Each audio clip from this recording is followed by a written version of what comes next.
Okay, so I've got one cut down. This one is a little bit too thick, so I'm going to have to cut off some of this here. The easiest way to do it is to run it on the flat edge, run it through my bandsaw, and I'm just guessing at it. Nice thing about it is I just need to make sure that it's not too tall, that it's going to stick up out of the mold. So I have a rough idea that I'm going to do about half. So I'll simply just cut that in half down the middle to make it a little bit lower. And then I'll have two pieces that look like that on the top. I'll rough up the edges on the outsides to simulate the shoreline along the river.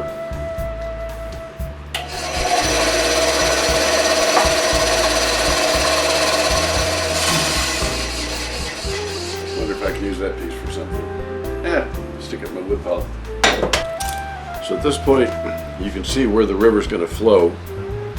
Looks to me like it's a little bit more straight than what I'd want for a river to be. Got a little bit of a curve here. So what I'm going to do is I'm going to put you in the shadow, but I'm going to draw some places to get a little bit better feel after I cut that out. So I'll use my grinder and I'm just going to kind of run in here and gouge out some of these places. I want to leave this part because it's pretty.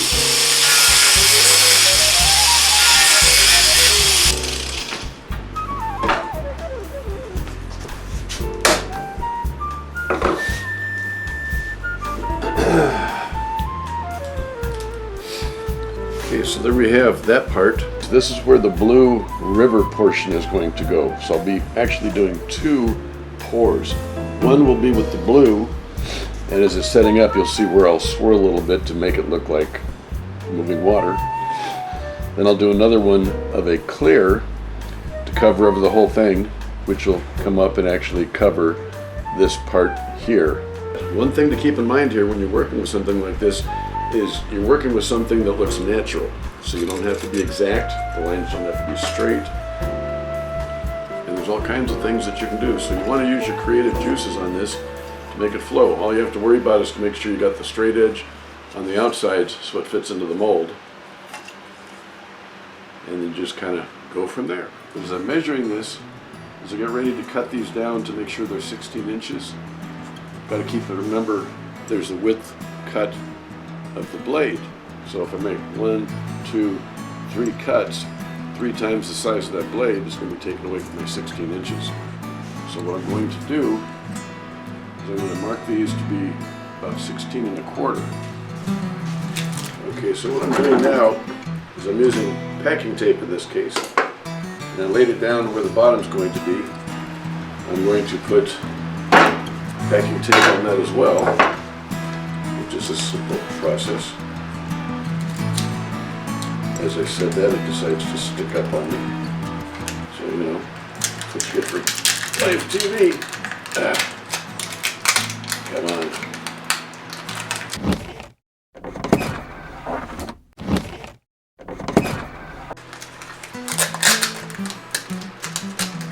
Easy peasy. That piece is trouble. So I just line it up down one edge. These you want to make sure that you keep them without wrinkles, so you want to pull it tight. I believe I've got it clamped up pretty good. Do the final adjustment before I lock in the top piece. 4 inches. Silicone seal on the edge, all along the whole bottom edge, and also these little sides. One other thing I think I might have forgotten to mention, on the wood pieces, as I get ready to put the wood pieces in here, I need to spray them with some kind of a sealer. It could be lacquer, varnish, any different kind. The reason I do that is because the epoxy will tend to soak into all the little tiny pores within the wood, and as it does so, it'll release bubbles out of this. And if that continues to happen, you're going to have an overabundance of bubbles coming up that you're going to have to deal with. I think I remember a mistake I made in the past. I'll see if I can dig that up, and I'll show you what it looks like when the bubbles come up too much. It's almost like a weird looking cloud on the top.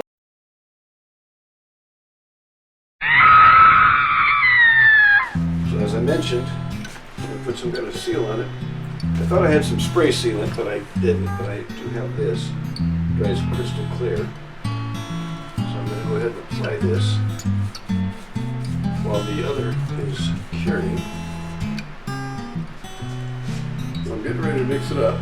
I have the hardener and the epoxy, and using these cups I was able to make equal portions. Some people will measure them by weight if they got one of those fancy little scales, or you can do this. What I'll do is I will mix these two together into one cup, stir it up real good. Got 3 different shades of blue to pick from. So I'm going to pick one out, and I think cobalt blue is what I'm going to go with.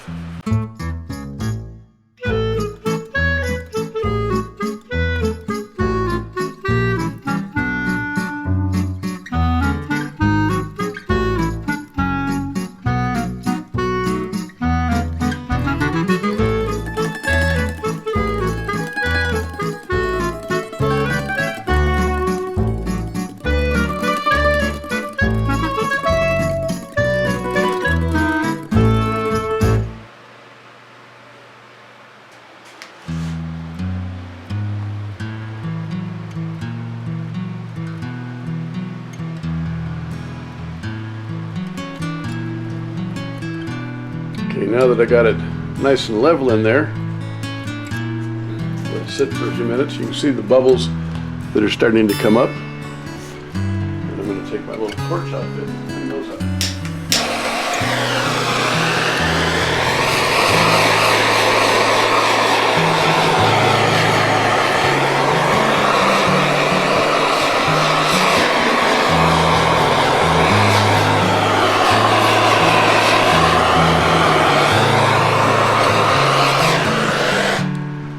Hit it a couple of times, keep an eye on it. You can see how it knocks out most of those bubbles. I saw somewhere that if you kind of get in and mix it up a little bit, the little color specks that are in there will kind of line up in a certain way and give you the illusion. You might have to let it sit up a little bit more. Okay, I've mixed up the epoxy for the top coat. Actually, I used the last of my epoxies. I hope I got enough.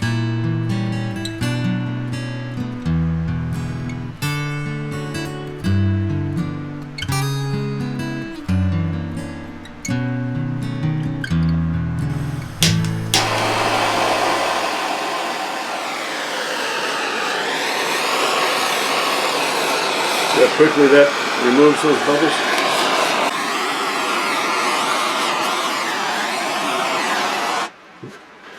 I'm kind of liking the way that looks.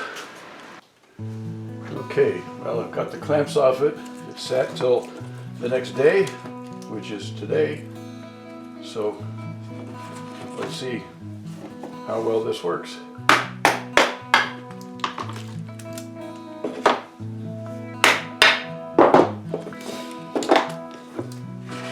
So far, so good.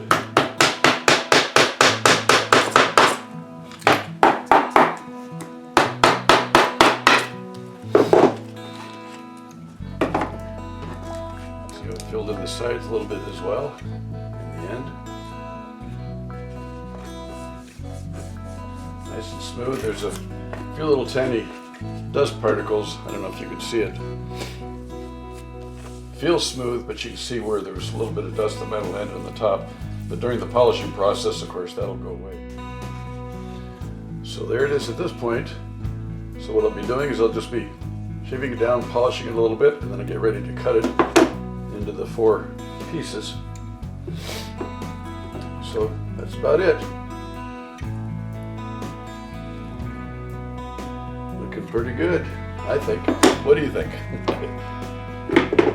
Don't forget, if you like it, don't forget to please like and subscribe, because I'll be doing a lot more of these things.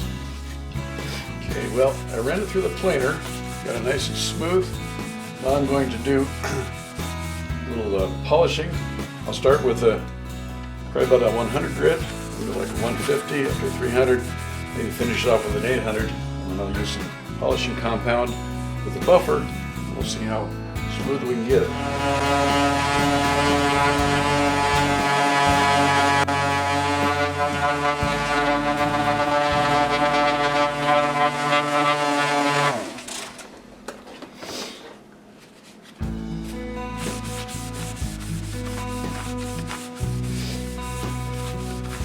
You can start to see how it's going to look with the light coming through it.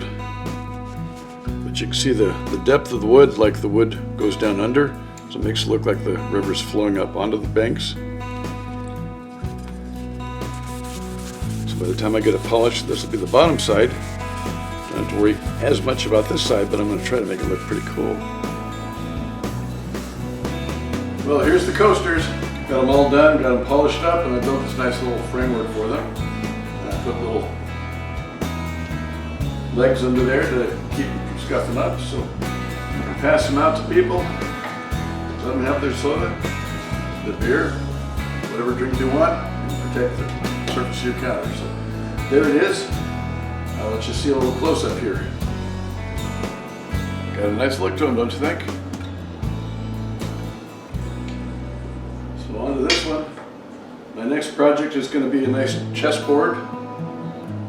And you can watch how I put that one together. And then also a workbench for the garage built out of free lumber that I got from a local construction site where they had a bunch of 2x4s left over, and they said go for it. So stay tuned for that. Please make sure that you like and subscribe. And along with that subscription, as soon as I get those videos put on for the chessboard and for the workbench, I'll get those presented to you as well.